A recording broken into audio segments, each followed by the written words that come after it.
Assalamualaikum warahmatullahi wabarakatuh. Alhamdulillah wa syukrulillah wa la hawla wa la quwata illa billah. Asyhadu an la ilaha illallah wahdahu la syarikalah.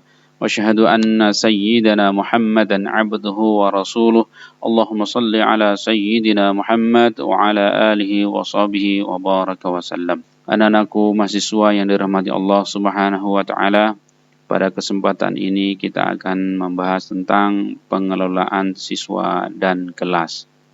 Pendidikan adalah sebuah proses transformasi nilai. Untuk itu perlu direncanakan, dikelola, dan dikembangkan secara profesional. Komponen penting dari kegiatan pendidikan adalah kegiatan pembelajaran, peserta didik, dan pendidik. Pada Undang-Undang SPN nomor 20 tahun 2003 bab 1 pasal 1 ayat 4 dijelaskan bahwa kedudukan peserta didik sangat penting sehingga pemerintah sendiri memberikan perlindungan khusus dalam hal ini. Peserta didik adalah anggota masyarakat yang berusaha mengembangkan potensi diri melalui proses pembelajaran yang tersedia pada jalur, jenjang, dan jenis pendidikan tertentu. Menempatkan peserta didik menjadi subjek dan objek kegiatan pembelajaran adalah mutlak perlu. Dalam hal ini, kegiatan pembelajaran harus didasarkan pada prinsip utama, yakni menyiapkan generasi dengan berbagai kemampuan dan keterampilan secara maksimal. Untuk itu, peserta didik sebagai makhluk yang sedang berkembang, sebagai bagian dari ciptaan Tuhan. Begitu juga dengan kedudukannya dalam kegiatan pembelajaran, akan memberikan penjelasan pada apa yang dibutuhkannya dalam kegiatan pendidikan dan pembelajaran di kelas. Siswa sebagai peserta didik pada tingkat dasar dan menengah dalam beberapa ciri tertentu memiliki karakteristik psikologis yang sama dengan siswa pada tingkat lainnya. Namun pada hal tertentu ada yang menjadi berbeda. Hal ini disebabkan oleh banyak faktor. Salah satunya adalah perkembangan psikologis siswa sebagaimana pada usia tersebut. Bagaimana siswa belajar tentu tidak hanya dilihat dari keterlibatan siswa secara kasat mata. Lebih dari itu, ketentuan keterlibatan mental lebih utama menjadi pertimbangan pendidik apa yang harus ia berikan kepada siswa. Dasar psikologis yang bersangkut paut dengan ciri-ciri perkembangan pelajar, tahap kematangannya, bakat-bakat jasmaninya, intelektual, bahasa, emosi, dan sosial, kebutuhan-kebutuhan, keinginan-keinginan, minat, kecakapan yang bermacam-macam. Faktor-faktor yang mempengaruhi pertumbuhan, proses belajar, pengamatan mereka terhadap sesuatu, proses belajar pengamatan mereka terhadap sesuatu, pemikiran mereka, dan yang lain lagi perkara-perkara psikologis yang mempunyai hubungan dengan segi-segi psikologis pada pribadi pelajar yang pada keseluruhannya membentuk dasar psikologis bagi kurikulum dan proses pendidikan secara keseluruhan. Untuk lebih tegas lagi bahwa siswa harus dipahami secara utuh oleh perancang pembelajaran sehingga semua aspek atau seluruh dimensi yang melekat pada dirinya dapat dipenuhi oleh kegiatan pembelajaran. Yang paling utama dari itu adalah spiritual atau mental siswa. Dalam hal ini, satu sikap disebutkan bahwa belajar adalah keterlibatan mental dan kerja peserta didik. Penjelasan dan pemeragaan semata tidak akan membuahkan hasil belajar yang langgeng. Yang bisa membuahkan hasil belajar yang langgeng hanyalah kegiatan belajar yang aktif. Pada siswa yang berusia 12 tahun sampai 16 tahun, dalam perkembangan psikologis ini disebut dengan usia remaja awal atau juga usia pemuda. Dalam usia 11 sampai 14 tahun, remaja mampu mengadakan kerjasama dalam kelompok-kelompok. Dalam usia 15 sampai 16 atau 17 tahun antara remaja dan pria dan wanita telah banyak yang memiliki rasa ketertarikan satu sama lain. Tugas-tugas perkembangan psikologis ini diharapkan menjadi pertimbangan penting bagi seorang pendidik dalam merancang strategi pembelajaran apa yang tepat dengan kondisi psikologis siswa. Rangkaian penting dari perencanaan, pengelolaan, dan pengembangan akhirnya bermuara pada prinsip pendekatan pembelajaran, upaya memotivasi peserta didik, sekaligus menyediakan pengalaman belajar. Kesemuanya adalah bagian penting dari usaha mengembangkan strategi pembelajaran yang lebih baik. Nomor 1, siswa sebagai makhluk Tuhan. Peserta didik memegang peranan penting, ia memiliki apa yang akan dikembangkan, ia yang akan mengolah apa-apa yang diajarkan kepadanya.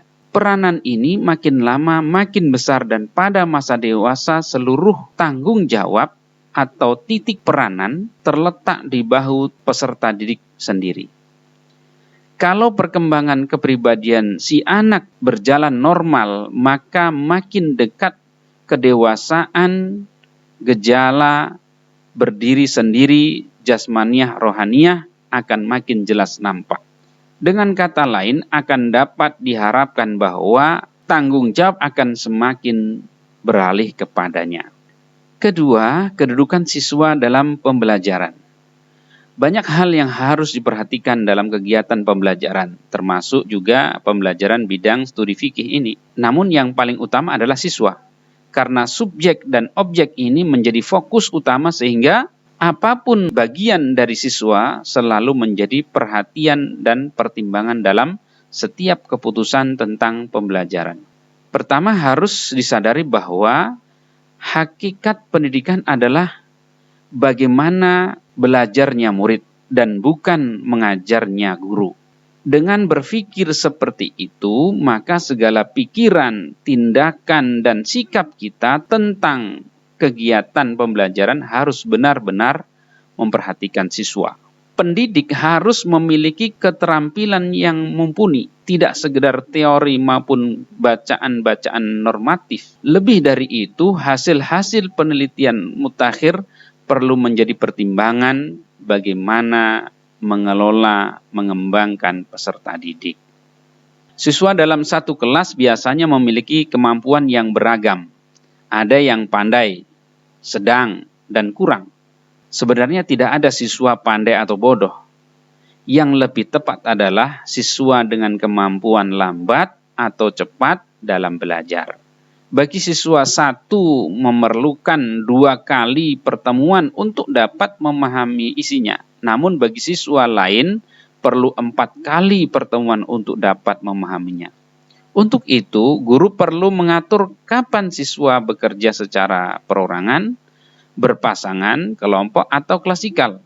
Jika kelompok, kapan siswa dikelompokkan berdasarkan kemampuan sehingga ia dapat berkonsentrasi membantu siswa yang kurang. Dan kapan siswa dikelompokkan secara campuran berbagai kemampuan sehingga terjadi tutor sebaya. Selain itu, kursi dan meja siswa dan guru juga perlu ditata sedemikian rupa sehingga dapat menunjang kegiatan belajar mengajar yang dapat mengaktifkan siswa, yakni memungkinkan hal-hal sebagai berikut. Aksesibilitasi. Siswa mudah menjangkau alat atau sumber belajar yang tersedia. Mobilitas. Siswa dan guru mudah bergerak dari satu bagian ke bagian lain dalam kelas. Interaksi. Memudahkan terjadi interaksi antara guru dan siswa maupun antara siswa. Variasi kerja siswa memungkinkan siswa bekerja sama secara perorangan, berpasangan, atau kelompok. Harus ditegaskan di sini bahwa keragaman siswa kaitannya dengan pengelolaan kelas akan berhubungan langsung dengan pengembangan strategi pembelajaran. Karena kondisi siswa dalam berbagai latar belakangnya akan memberikan pengaruh terhadap rencana apa yang akan dilakukan pendidik terhadap siswa di kelas. Biarpun pengajar menghadapi beberapa satuan kelas yang terdiri atas siswa-siswa dari kelompok umur yang sama, namun tidak berarti bahwa satuan-satuan kelas itu dapat seluruhnya diperlakukan sama. Setiap satu kelas dapat berbeda dalam hal motivasi belajar, kemampuan belajar, taraf pengetahuan, latar belakang sosial ekonomi, dan lain sebagainya. Sehingga pendekatan guru terhadap satuan-satuan kelas mungkin harus berlainan. Bahkan siswa-siswa dalam satuan kelas yang sama tidak dapat diandaikan berada dalam keadaan yang sama seluruhnya. Di antara siswa-siswa itu terdapat perbedaan-perbedaan intra-individual. Misalnya dalam hal kemampuan berbahasa, kemampuan belajar, motivasi belajar, minat belajar, kecepatan belajar, kondisi fisik, dan lain sebagainya. Selain itu, pada masing-masing siswa masih terdapat perbedaan-perbedaan dalam hal berbakat di berbagai bidang studi, berminat di berbagai mata pelajaran, bermotivasi dalam berbagai tugas belajar, dan lain sebagainya. Perbedaan-perbedaan itu disebut perbedaan intra-individual. Baik, berikutnya pengelolaan kelas. Pendidikan adalah sebuah proses transformasi nilai. Untuk itu, perlu direncanakan, dikelola, dan dikembangkan secara profesional. Komponen penting dari kegiatan pembelajaran adalah kegiatan pembelajaran, peserta didik, dan pendidik. Pengelolaan kegiatan pembelajaran diantaranya adalah menata bagaimana interaksi antara pendidik dengan pendidikan dalam situasi yang ditata sedemikian rupa. Ini yang disebut juga dengan pengelolaan kelas. Pengelolaan atau manajemen kelas yang baik akan menghasilkan satu pengorganisasian kegiatan pembelajaran yang baik pula. Kelas dalam hal ini tentu tidak hanya dipahami secara fisik semata, akan tetapi ada kegiatan-kegiatan yang menjadikan kelas sebagai sebuah organisasi atau kelas dipahami secara psikis. Secara fisik, kelas memiliki ruang, bangku, dan papan tulis serta perangkat lainnya. Semuanya difungsikan sesuai dengan kebutuhan. Kebutuhan pembelajaran yang beragam dan berbeda menuntut fungsi fisik kelas juga beragam. Tujuan yang berbeda membutuhkan ukuran kelas yang berbeda pula. Jika tujuan-tujuan belajar ingin dicapai seefisien dan seefektif mungkin. Begitu juga halnya dengan penataan kelas secara psikis.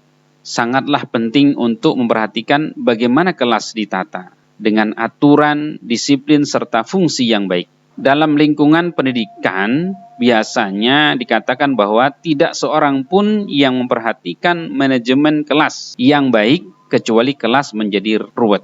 Ketika kelas dikelola secara efektif, kelas akan berjalan lancar dan murid akan aktif dalam pembelajaran. Ketika kelas dikelola dengan buruk, kelas bisa menjadi kacau dan tidak menarik sebagai tempat belajar. Hakikat pengelolaan kelas. Kelas adalah tempat di mana terjadinya proses interaksi antara peserta didik dengan sumber dan lingkungan untuk mendapatkan pengetahuan, keterampilan, dan sikap yang menjadi bagian dari tujuan pembelajaran. Semakin banyak anggota dan kelas, maka semakin banyak dan kompleks pula interaksi yang terjadi. 1. Penataan kelas secara psikis. Beberapa bagian yang harus diperhatikan dalam interaksi tersebut tentu merupakan faktor keberhasilan dari kegiatan pembelajaran. Pola-pola interaksi dapat saja terjadi bila seluruh faktor dapat berfungsi dan berperan sebagaimana ketentuannya. Kelas besar atau kelas kecil merupakan hal yang sangat penting untuk pengelolaan ini. Ini adalah gambar skema dari beberapa akibat yang disebabkan oleh besarnya kelas dan siswa secara individual. Pada bagian ini menunjukkan bahwa interaksi kelas dapat saja terjadi apabila seluruh faktor didayagunakan menjadi bagian penting dari kegiatan pembelajaran untuk mencapai tujuan atau sasaran akhir belajar. Kedua, penataan kelas fisik. Pada bagian ini akan dikembangkan bagaimana penataan kelas, khususnya ruangan kelas terkait dengan tempat di mana siswa harus belajar dan pendidik dalam menata ruang belajar. Lingkungan fisik dalam ruang kelas dapat menjadikan belajar aktif. Tidak ada satupun bentuk ruang kelas yang ideal. Namun ada beberapa pilihan yang dapat diambil sebagai variasi. Dekorasi interior kelas perlu dirancang yang memungkinkan siswa belajar secara aktif, yakni yang menyenangkan dan menantang. Formasi kelas berikut ini tidak dimaksudkan untuk menjadi susunan yang permanen, namun hanya sebagai alternatif dalam penataan ruangan kelas.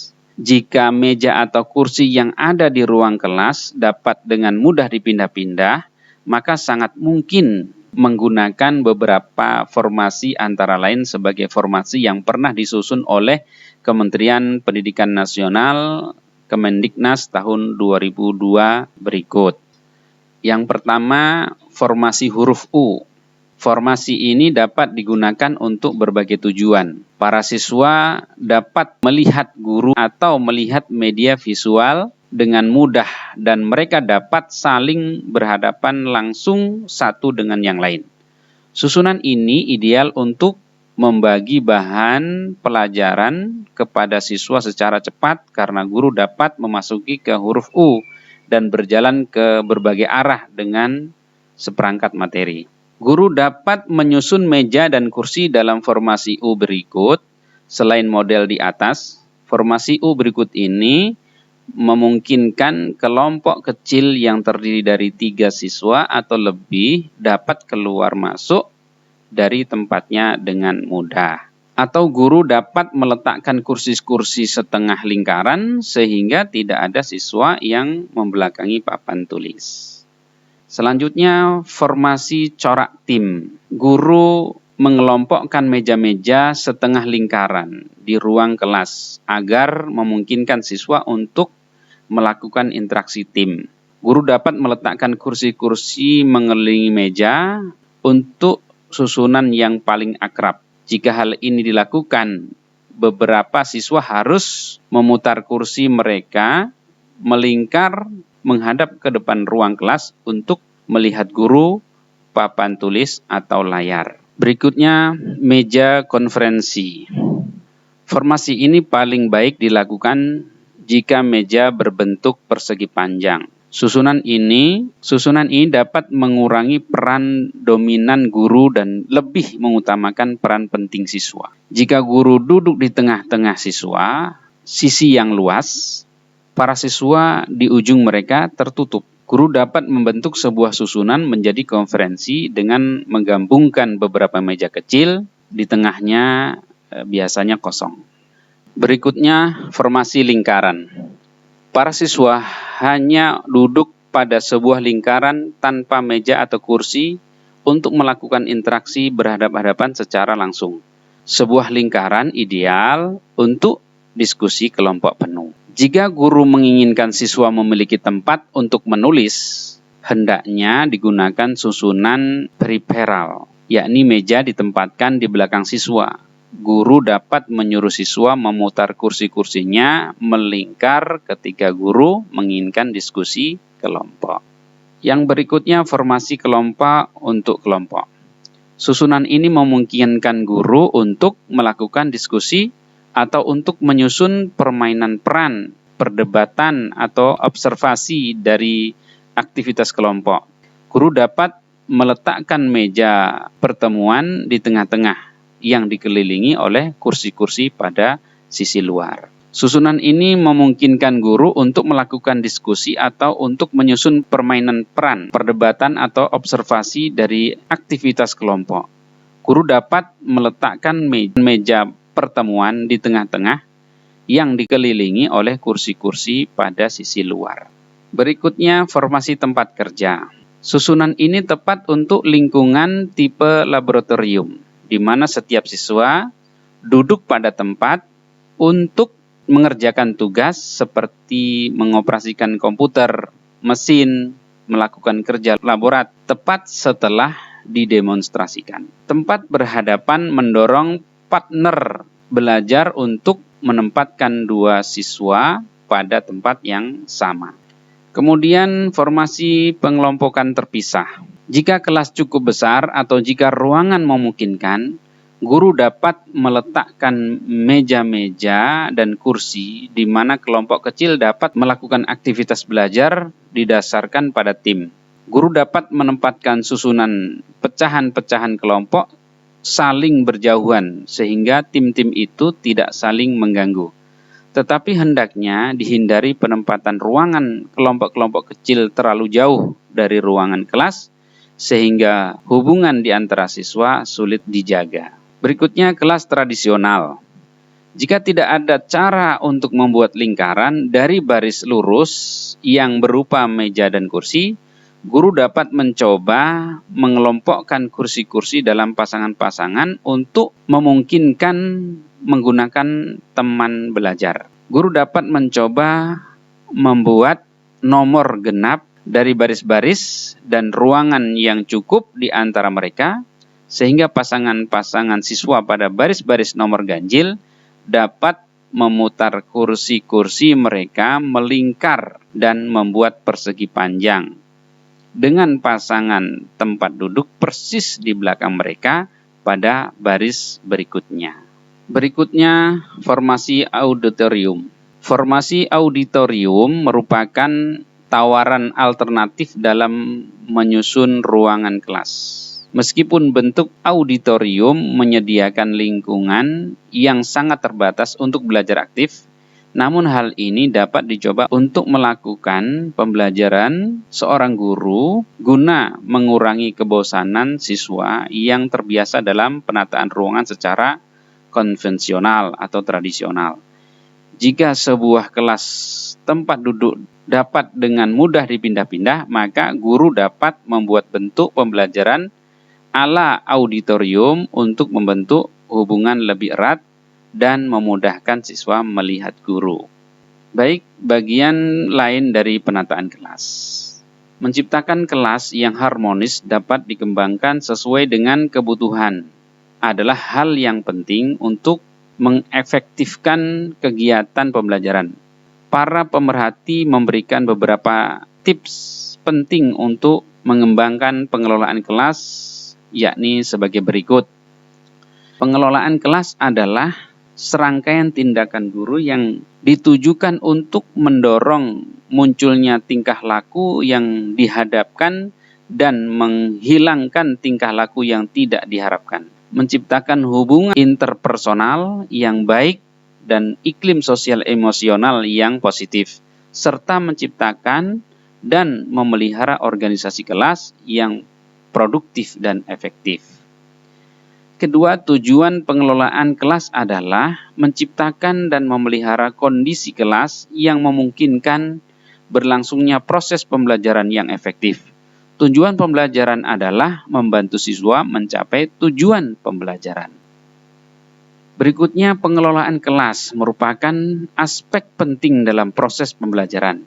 Pengelolaan kelas yang efektif merupakan prasyarat bagi terciptanya proses pembelajaran yang efektif. Sementara itu, dalam hal penataan lingkungan kelas yang mempunyai hubungan dengan faktor lain, maka dapat dikembangkan tips-tips sebagai berikut.